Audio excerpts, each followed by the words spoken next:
As advocates and champions of the voices of Nazis, stand firmly on the side of the law and equity. And as much, collectively we condemn the perceived behavior of the 10th National Assembly and the alleged case of sexual harassment against Senator Natasha and her subsequent suspension from the Nigeria Senate.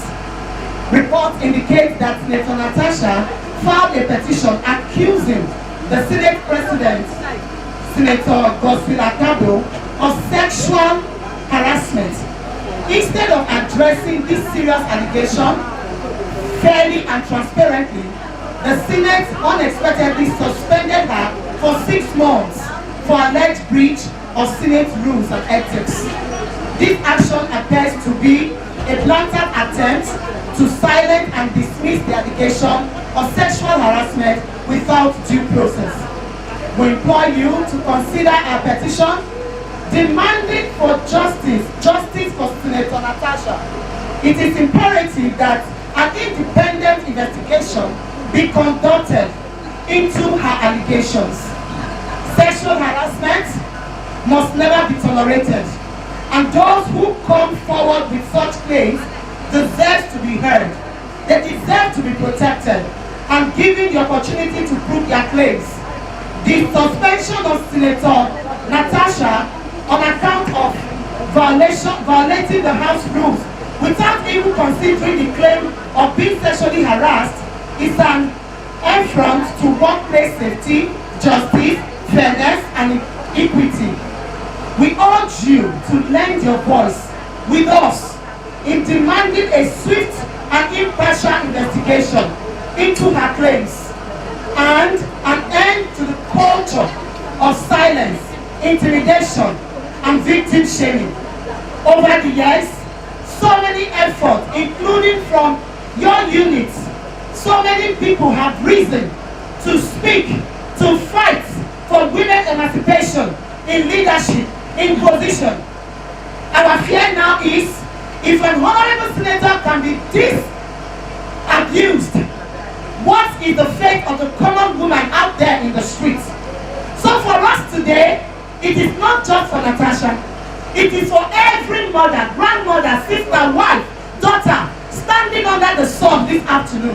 We are appealing to use your platforms and help us amplify our voices so that we will not have to come here again en masse, this time with youths, our children, our husbands, because an injury to one is actually injury to all. On this note, we have filed this petition to your noble office that you will use your office to lend your voice with us so that our cry will be heard.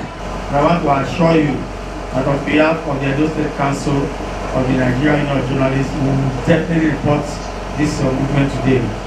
And I'm aware that you've gone around some areas and some of the speeches said that have been made will be well reported. Thank you. And from this moment you see it online.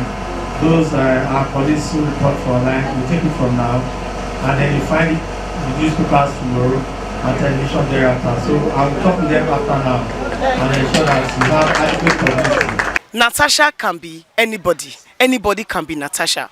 Something as grievous as sexual allegations is not something to be swept under the carpet. It's looking as if the whole senators, the whole political class is twerking for the Senate president, and we cannot agree. We cannot allow that. Bully, this is bully. When we talk about bully, harassment, this is bully. Someone comes to file a petition against you and you are the one hitting the gazelle. In a sane society, the Senate president will either be suspended or he will step aside for his deputy to preside over such issues. But because Nigeria is rotting, Nigeria is best to be classified as a zoo. That is why the Senate president is the one hitting the gazelle on his own case. We are here to say this injustice must not be sustained. It's not just about Natasha. It's about every woman out there, even the men out there. So nobody can write a petition now against the Senate president and go free. Imagine the Senate president coming out to say that Natasha will have to apologize. Apologize for what? For you sexually harassing her allegedly. These are the issues. So we are lending our voices. I saw our mothers, I was proud, and to say justice must prevail for Natasha. And for you people out there that's trying to politicize this whole thing, oh, it's APC, oh, it's PDP, it's Labour Party, I don't want to say you are senseless. It will not be good to insult you people, but be aware that today is Natasha, tomorrow it might be your daughter.